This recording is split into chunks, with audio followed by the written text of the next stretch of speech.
So I started off this build with a plan. Good old plans. The first problem I had was the first tank I ordered arrived broken, and the seller could only replace the tank with one that was 20 litres smaller.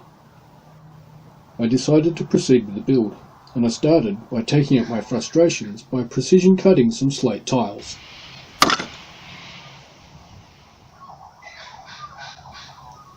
Then I built a basic island structure with plastic egg crate and cocoa fibre liner.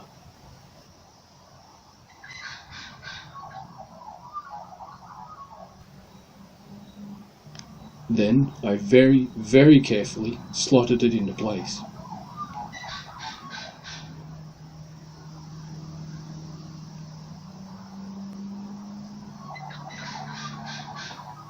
Then, using more cocoa fibre liner and some hot glue, I enclosed one of the back corners and built up a couple of small planting pots.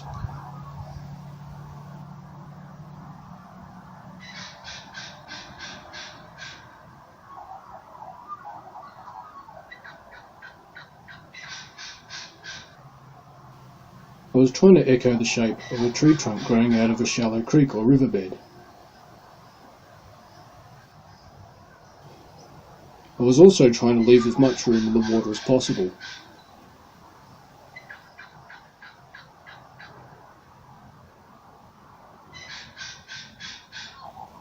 I'm going to plant this tank out with some seedlings and some cuttings that I'd collected from one of my terrariums.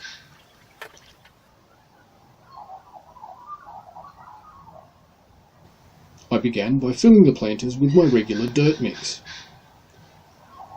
Along with the moss, I planted a small leaf creeping fig, a couple of small ferns, and a type of selaginella. I also included his cave, also adding a minimal flow rate water filter.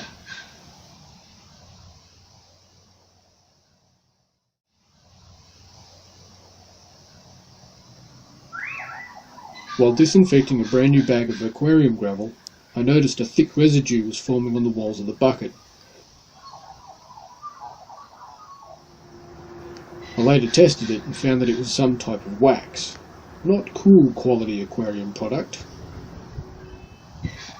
To remove this wax, I placed the gravel in a large plastic plant pot and poured boiling water through it several times. All under the appropriate supervision, of course. What do you reckon?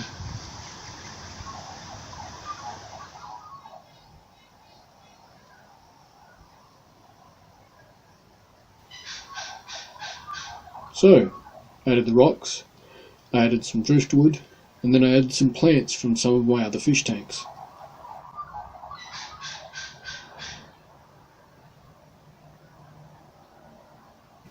Next I began filling the tank with rainwater, because it's free and it comes from the sky.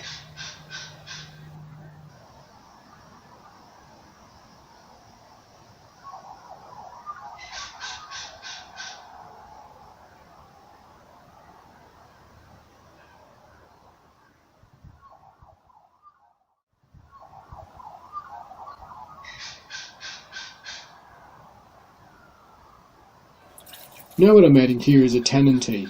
I brew it up using a native tea tree. I've used it before with Mr Derp and my turtle, both with positive results, but I'm not ruling it out as a possible contributor to something that happens a bit later on.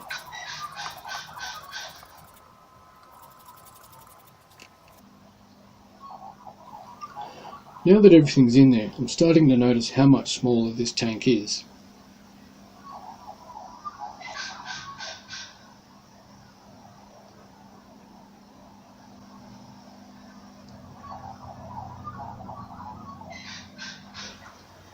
I've been wanting to include a UVB light into Mr Derp's enclosure for a while now. I haven't seen any information suggesting that salamanders would benefit from a UVB light, but I wanted to give it a try and just see what happens myself.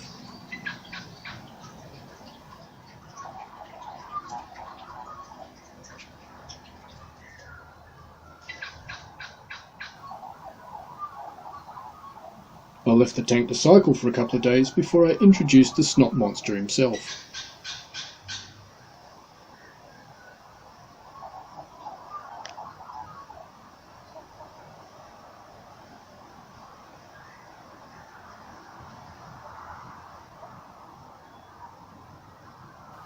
I placed him up here to begin with just so I could do some filming. I wasn't exactly sure when the next time would be when he actually managed to climb up here by himself.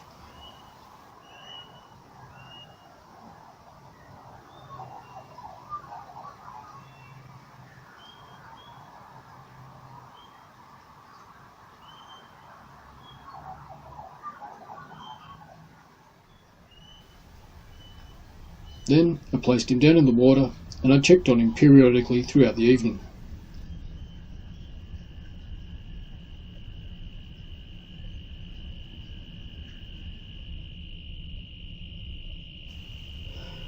Later that night, I went to check on him and found him in what I can only describe as some kind of choking seizure.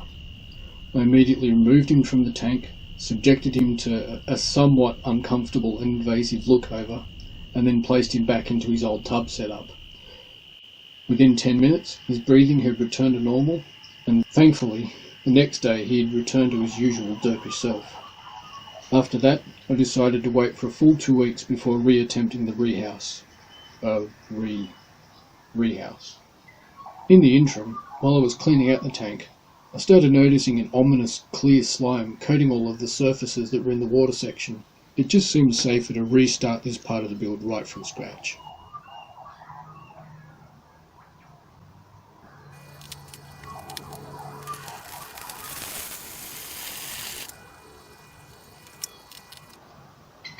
When it came time to restocking the tank, I decided to leave a few elements out, including the driftwood, the tannin tea, and most of the aquatic plants.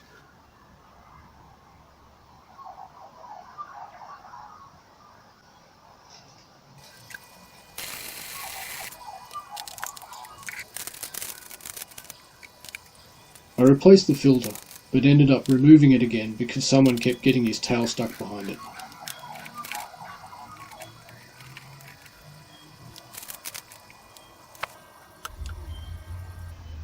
Again, after 2 days of letting the tank settle, I reintroduced the Derpster.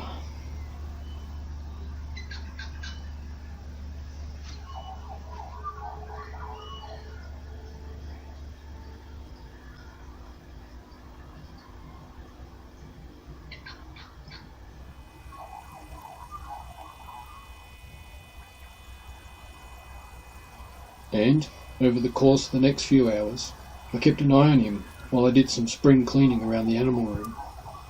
He just swam around exploring his new space, trying to figure out what the hell glass is and why he can't swim through it.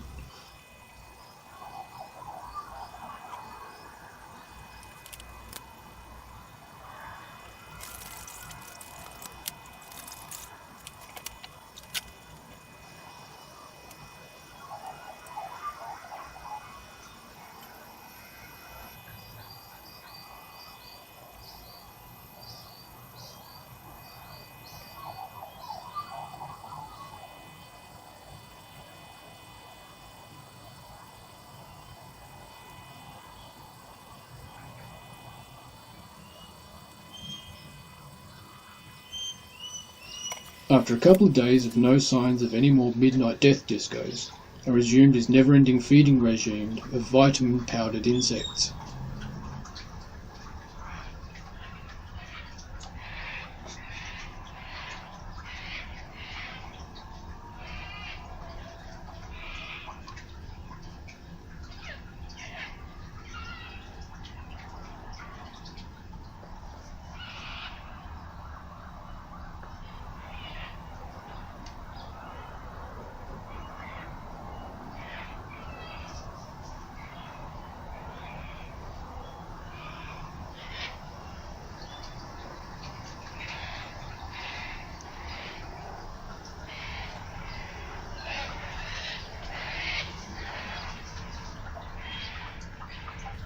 One of the things I've been most looking forward to with this new setup is being able to more easily observe him underwater.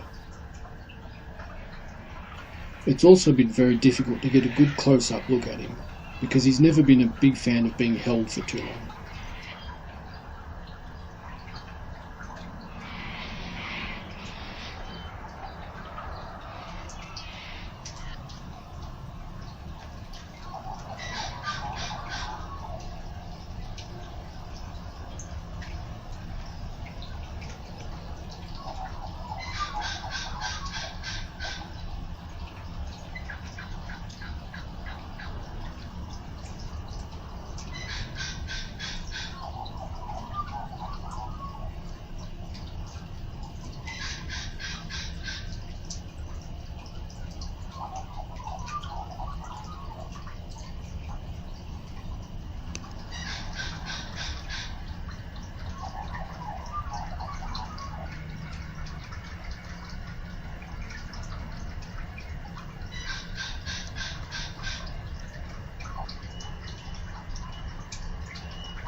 Derpington's been in his tank for about a week now. He seems to be enjoying having more space to swim around in, but I haven't seen him climb up to his cave yet. That being said, it took him several weeks before he did that in his last setup.